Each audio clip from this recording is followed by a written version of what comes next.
All right, you guys, so it's like 10 a.m. right now. As you can see, I'm not starting the vlog off at home. I'm gonna run in, Bravo Toast here, grab a coffee, and then gonna head to the gym. Let's get the day started, all right? I'll see you guys in a little bit. All right, you guys, just got to the gym here. It's like 11:45-ish or so. Gonna hit some back and chest, and I will see you guys in there, all right? You guys, so I just left the gym. I got a shake, and look what I walk out to in the parking garage of Equinox. Look at this, you guys. So my car, right?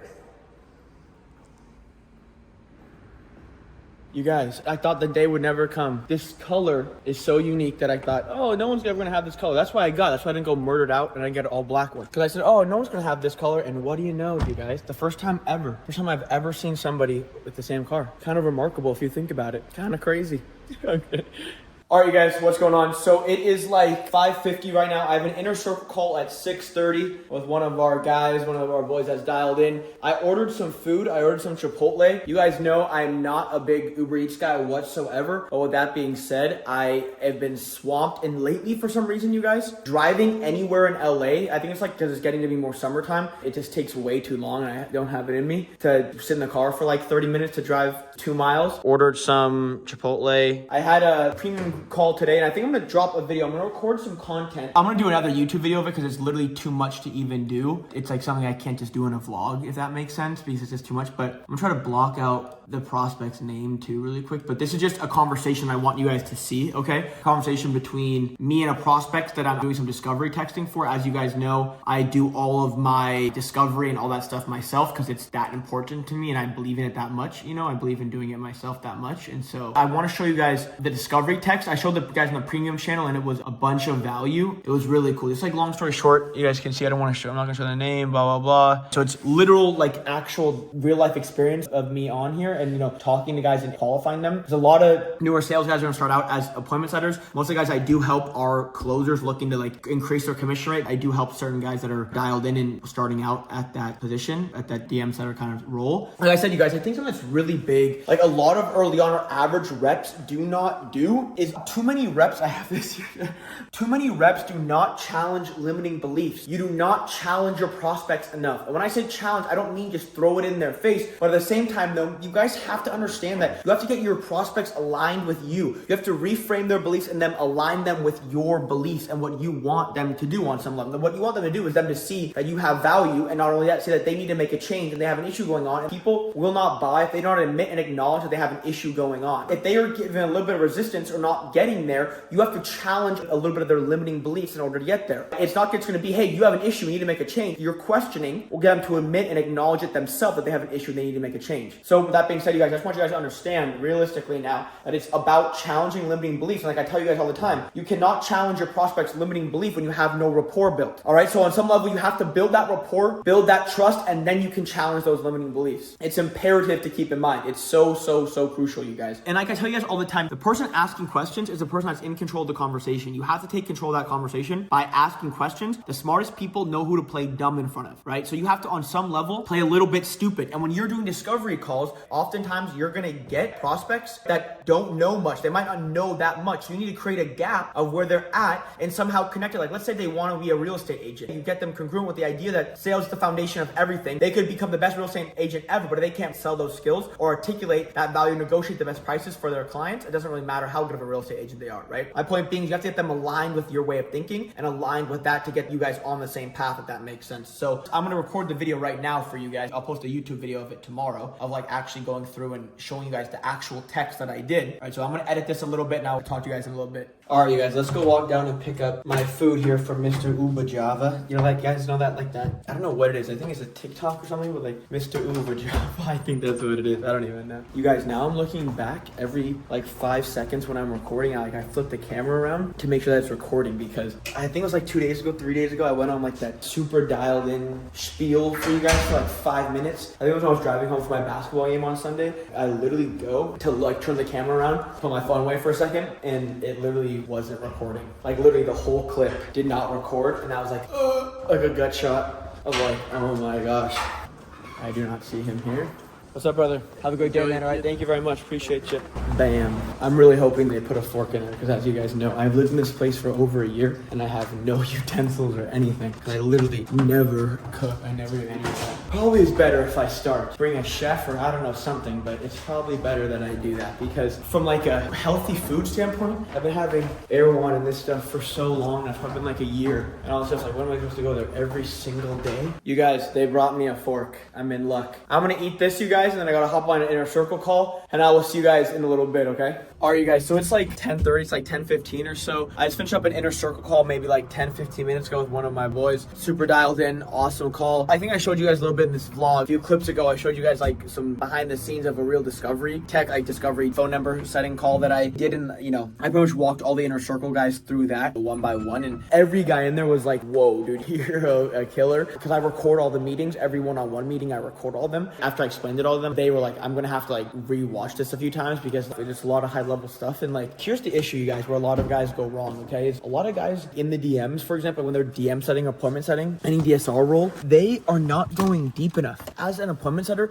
you have to still go deep and address and challenging on some level limiting beliefs. You gotta realize too, it depends on where the lead is coming from. If it's an easy layup lead that's like applying for the one-on-one mentorship link in the creator's bio, it's a warm lead, they already know what they're signing up for, whatever, it's like a layup, okay, sure, that's one thing, right? But like a lot of the prospects you speak to are not gonna be like just, oh, sign me up, sure, here's my credit card. Like, that's not how it's gonna happen. You have to, on some level, move past friction. Like, you have to remove friction. A lot of these DSR, these appointment setters, they get on discovery calls. Hey, so what do you do for work, man? Oh, that's great. How much you make a month? Okay, great, whatever. It's like just qualifying and guard goes up. People don't want that. They don't want that feeling and it doesn't work. Like, people don't respond well to that. You guys have to always remember it's like going deeper. Like, your discovery line of questioning is very similar to a closing call and the aspects of like discovering limiting beliefs and trying to gather as much data as you possibly can. And you might say, oh, Billy, that's not what other people say. I don't really care what other people say. I know what works, and you have to go deeper with prospects. Like, you have to establish some rapport. If you do not go deep with people, you cannot establish some level of understanding where you want to challenge their limiting beliefs. And if you cannot challenge their limiting beliefs, they will not buy. You won't be able to handle objections. You won't be able to change their view on objections. So you have to, on some level, you guys, challenge limiting beliefs and understand that like you have to be able to get them thinking a certain way. And it's all about like cohesiveness, or I guess you could call it congruency, but it's the idea of getting them thinking the way you want them thinking. In like the discovery messages, for example, there was the aspect of the text messages that I showed you guys. They were a guy who wants to be like in real estate, whatever, yada yada. So then what I did was, I'm not trying to convince this guy of like, oh, you know, get into high ticket, whatever. I'm convincing him on the fact that in order to become a real estate agent, he needs to be really good at sales, right? So I'm getting him to think the way that I need him to think, while at the same time aligning with his interests and not trying to convince him of something that he doesn't want to do. You always got to be 3 steps ahead of your prospects. Always. Every question you ask in that moment has to be intentional and getting them to move and maneuver in the right way. It's really important, you guys, to be dialed in and be on your shit, and you have to be thinking steps ahead of people.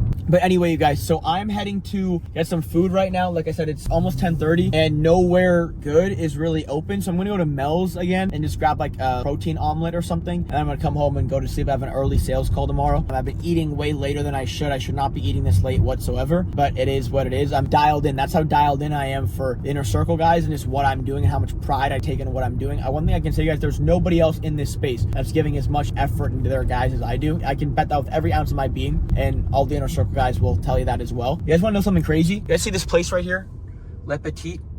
So they've been in LA for 40 years. They've been in a restaurant there for 40 years. It started out as a bakery. They turned into a restaurant. They're closing in like a week. They're closing on the 28th, I think it is. And my point being, you guys, that's how gnarly the restaurant game is. A company that's been around for that long is struggling like that. Hold on, you guys. This parking lot's a shit show. I'm gonna put the phone away for 1 second. All right, you guys. So I'm at Mel's right now. Show you guys around a little bit.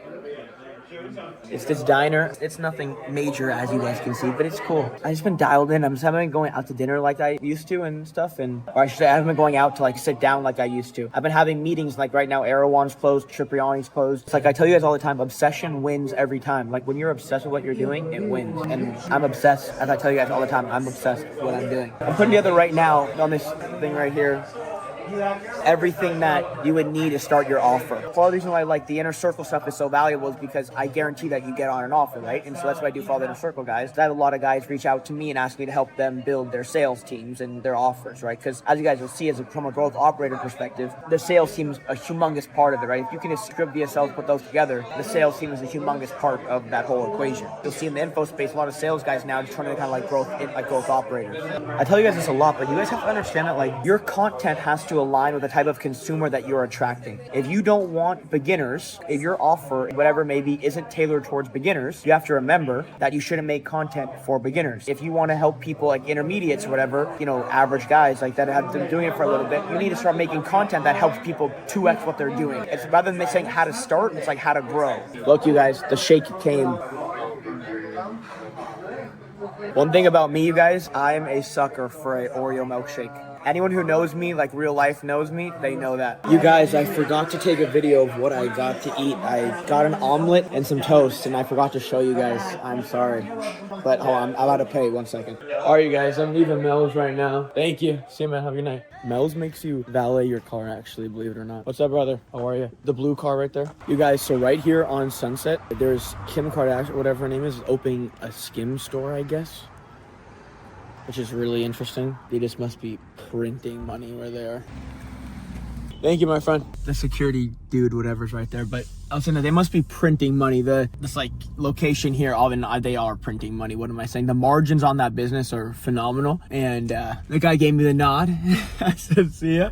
But the margins of that business are phenomenal, for one. But two, like the rent there, the location, everything is probably just absurd. But I forget that she's worth a shit ton of money. You know, she's got some money to burn. You guys got to realize too, the clothing game is really difficult. But not only that though, cost to acquire a customer is very difficult. It's a big lifetime value game, and you got to really consider the lifetime value of customers. And not only that though, locations like that, they're probably not going to be making a ton of money there per se. Like that just justifies, that validates the e-commerce game, right? And when I say validates or justifies, what I mean by that is that being there, now it's more traffic. Like they're going to drive by the skim store every single day, right? If you're on Sunset, you're going to be driving by that store all the time, right? It's great content, it's great, all that stuff. So that having a flagship like that, most people aren't going to walk in there and buy. They might walk in there and buy and try it on, but then when they see their ad, UGC content, whatever it may be, then they're going to buy. That's a touch point right there, right? Like on average, I think consumers need 5 to 7 touch points to interact with your brand in order to buy. So seeing the brick and mortar and driving by that's already a ton of touch points, right? Then having Kim Kardashian being like, it's her brand, that's another huge touch point, right? Then all the UGC you see, that's a huge touch point. So the trust is already there, right? Like you're much more inclined to buy because the trust is there and those touch points, that nurturing has been happened. So for a brand like that, realistically, you probably need 3 touch points at most. And probably on that 3rd touch point, most people buy. If not for that brand, honestly, probably it's less than that. People find out she dropped and they bought, you know. Also, you guys, too, I don't understand, like that's where like the UGC content with all these brands comes in, right? Because it's very hard to quantify your spend on like paying creators, right? It's tough to quantify that unless you give them an affiliate link, etc. But at the same time though, it's breaking down a ton of touch points for you, right? If your favorite influencer's buying or they're promoting the content, you might not realize it, but subconsciously that is breaking down a ton of touch points, and the trust that is provided is really big. I think a lot of people don't really notice it. They see it, there's, oh, that's an ad, whatever, but they don't realize that like subconsciously they're associating now that brand on some level with the level of trust they have in that creator. And if you do it the right way and then the audience connects, it could really be a game changer. It could really be a big deal. So right now, you guys, I am driving by my home. Whoa, you guys, look at this. Holy shoot. Look at this, you guys.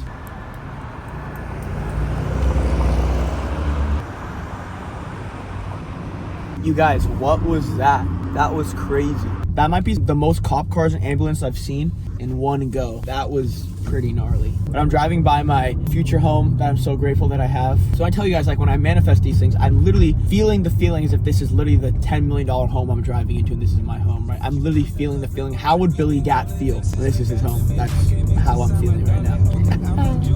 Excited. I ain't seen the sun in 7 days like I've been doing time. That's just how I got the back, built up when I'm on it.